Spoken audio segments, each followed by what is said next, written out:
तो दोस्तों, one rank one pension 2 के ऊपर अब लगता है भूतपूर्व सैनिकों ने पूरी तरह से मन बना लिया है कि इन विसंगतियों को दूर करके ही दम लेंगे और सरकार से लगातार इस चीज की मांग करते रहेंगे कि इन विसंगतियों को दूर किया जाए। और जब तक ये मांगे पूरी नहीं होंगी तब तक ये धरने प्रदर्शन जारी रहेंगे। और इसका परिणाम आपने देखा भी होगा कि जंतर मंतर पर 23 जुलाई को जो भीड़ इकट्ठी हुई थी भूतपूर्व सैनिकों की, वो देख करके कहीं ना कहीं सरकार की कुर्सी हिली तो होगी, सरकारी दफ्तर हिले तो होंगे और उनके जहन में भी ये बात आ रही होगी कि अब ये भीड़ कहीं बेकाबू ना हो जाए। और जिस हिसाब से मांग अब बढ़ रही है कि और भी ज्यादा धरने प्रदर्शन आगे देखने को मिलेंगे, तो क्या ये रैली, क्या ये भीड़ अभी केवल शुरुआती भीड़ है या इससे भी ज्यादा अब आने वाले धरने प्रदर्शनों में देखने को मिलेगी? क्योंकि कुछ ऐसा ही नजारा देखने को मिल रहा है। जिस हिसाब से भीड़ इकट्ठी हुई थी भूतपूर्व सैनिकों की वन रैंक वन पेंशन 2 की विसंगतियों को लेकर के और तमाम जो फाइनेंशियल इनजस्टिस के मुद्दे थे उन सब को लेकर के, उससे यही पता लग रहा है कि भूतपूर्व सैनिकों में बहुत ज्यादा नाराजगी है। और ये नाराजगी अब और भी ज्यादा उग्र रूप तो नहीं लेने वाली, इसके ऊपर आज चर्चा करेंगे। तो दोस्तों, चैनल पर नए हैं तो जरूर सब्सक्राइब कीजिए और हो सके तो ज्वाइन बटन का इस्तेमाल करके ज्वाइन जरूर कीजिए। साथ में वेतन आयोग की सिफारिशों में जो फिटमेंट फैक्टर इस्तेमाल किया गया था, उस फिटमेंट फैक्टर से भूतपूर्व सैनिक, कर्मचारी, पेंशन भोगी या सैनिक कोई भी हो, हर तबके यानी केंद्र सरकार के कर्मचारी और पेंशन भोगी सभी लपेटे में आए थे। किस तरह से लपेटे में आए थे कि अधिकारियों को जो फिटमेंट फैक्टर दिया गया था वो दिया गया था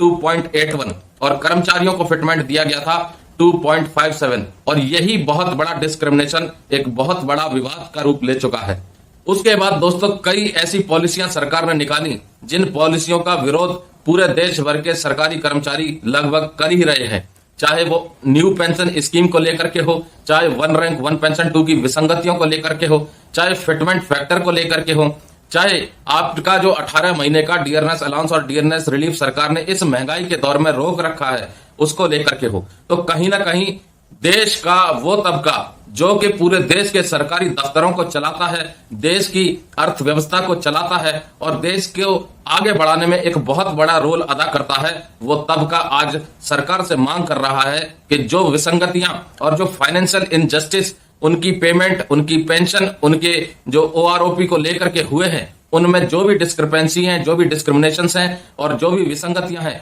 उन विसंगतियों को सरकार संज्ञान में लेकर के जल्दी से जल्दी दूर करे। तो आने वाले दिनों में क्या हमें इससे भी ज्यादा भीड़ देखने को मिलेगी और क्या राजधानी दिल्ली अब केंद्रीय कर्मचारी या पेंशन भोगियों के जमावड़े से भरी मिलेगी? ये आने वाला वक्त बताएगा। लेकिन हाल फिलहाल की स्थिति यही है कि 23 जुलाई को जो भूतपूर्व सैनिकों का जंतर मंतर पर धरना प्रदर्शन हुआ था वन रैंक वन पेंशन 2 की विसंगतियों को लेकर के, उससे कहीं ना कहीं सरकार की नींद टूटी जरूर होगी और एक खौफ भी जरा बैठ रहा होगा, क्योंकि आने वाले कई राज्यों के चुनाव भी हैं और अंततः 2024 के जो लोकसभा के चुनाव हैं वो कहीं ना कहीं सरकार को सोचने पर मजबूर जरूर करेंगे कि इस भीड़ का कुछ इलाज किया जाए और जो इनकी मांगे हैं उन मांगों में से ज्यादा मांगों को पूरा किया जाए, ताकि ये जो कर्मचारी संगठन है, ये जो पेंशन भोगी संगठन है, ये जो भूतपूर्व सैनिक हैं, ये थोड़ा सा शांत हो जाए।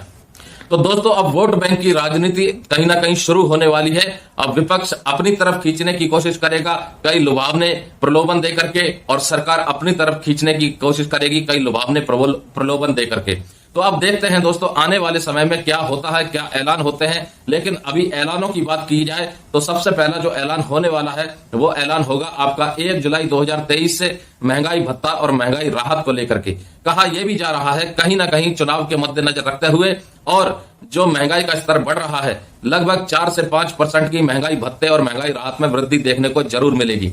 और ऐसा हो जाता है तो 1 जनवरी 2024 से जो महंगाई भत्ता और महंगाई राहत डिक्लेयर किया जाएगा वो 50% को क्रॉस कर जाएगा और 50% क्रॉस होने के बाद आपका महंगाई भत्ता और महंगाई राहत आपकी बेसिक पे में मर्ज कर दिया जाएगा, जिसके बाद तमाम पेंशनरी बेनिफिटों का लाभ होगा और तमाम अलाउंसेस जो बढ़ेंगे उसका भी लाभ देखने को मिलेगा।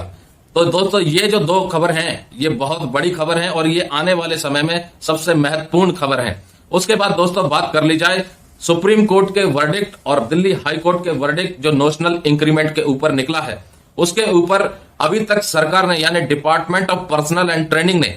फाइनेंस मिनिस्ट्री से कंसल्टेशन प्रोसेस कंप्लीट नहीं किया है। सुप्रीम कोर्ट का वर्डिक्ट निकले हुए 3 महीने लगभग होने को जा रहे हैं और दिल्ली हाईकोर्ट का वर्डिक्ट निकले लगभग 2 से 2.5 महीने हो चुके हैं। अभी तक केंद्रीय कर्मचारी जो पेंशन आ चुके हैं 30 जून और 31 दिसंबर को, उनको पेंशनरी बेनिफिट एक इंक्रीमेंट का नहीं मिला है और ना ही अभी तक कोई इसके ऊपर आदेश जारी किया गया है। तो दोस्तों ये कह सकते हैं कि इस सरकार में कहीं ना कहीं सरकारी कर्मचारी पूरी तरह से निराश हुए हैं और सरकारी कर्मचारियों में और पेंशन भोगियों में बहुत ज्यादा नाराजगी है, जो कि आने वाले राज्य सरकार के चुनाव और केंद्र सरकार के चुनावों में इस भारतीय जनता पार्टी को एक हार का सामना तो नहीं करना पड़ेगा। तो ये कहीं ना कहीं इस नाराजगी से हम प्रेडिक्ट कर सकते हैं। जैसा कि लगातार बताया जा रहा है अलग अलग सोशल मीडिया प्लेटफॉर्म्स पर कि देश की जनता को ओल्ड पेंशन स्कीम चाहिए, भूतपूर्व सैनिकों को 1 रैंक 1 पेंशन 2 की विसंगतियां दूर किया हुआ होना चाहिए और आम जनता जो महंगाई की मार झेल रही है उसको कम किया जाना होना चाहिए।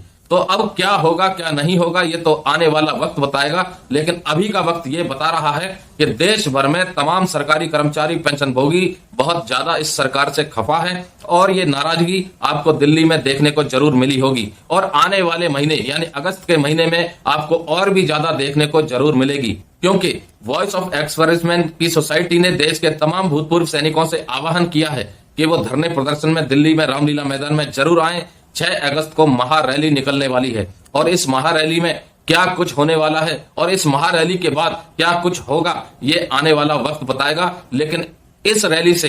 कहीं ना कहीं सरकार हिलने वाली जरूर है और विपक्ष को इस चीज का फायदा जरूर मिलेगा। तो दोस्तों चाहे 1 रैंक 1 पेंशन 2 की विसंगतियां हो, चाहे आपका 18 महीने का डियरनेस अलाउंस और डियरनेस रिलीफ का एरियर हो, चाहे आपका ओल्ड पेंशन स्कीम की बहाली हो, चाहे आपकी न्यूनतम पेंशन यानी फिटमेंट फैक्टर का रिवीजन हो, इन सभी मुद्दों को लेकर के धरना प्रदर्शन जारी है और अब कहीं ना कहीं ये पूरी तरह से स्पष्ट नजर आ रहा है कि केंद्रीय कर्मचारी और पेंशन भोगी और उनके जो संगठन है वो कहीं ना कहीं अब पीछे हटने वाले नहीं हैं और सरकार को कहीं ना कहीं इनकी मांगों के आगे झुकना ही पड़ेगा। तो दोस्तों मिलते हैं अगली किसी नई जानकारी के साथ, नए अपडेट के साथ अगली किसी वीडियो में। उससे पहले अगर आपने चैनल को सब्सक्राइब नहीं किया है तो फिर से एक बार कहूंगा चैनल को जरूर सब्सक्राइब कीजिएगा और वीडियो अच्छी लगी हो तो लाइक जरूर कीजिएगा, शेयर कीजिएगा। जय हिंद, जय भारत दोस्तों।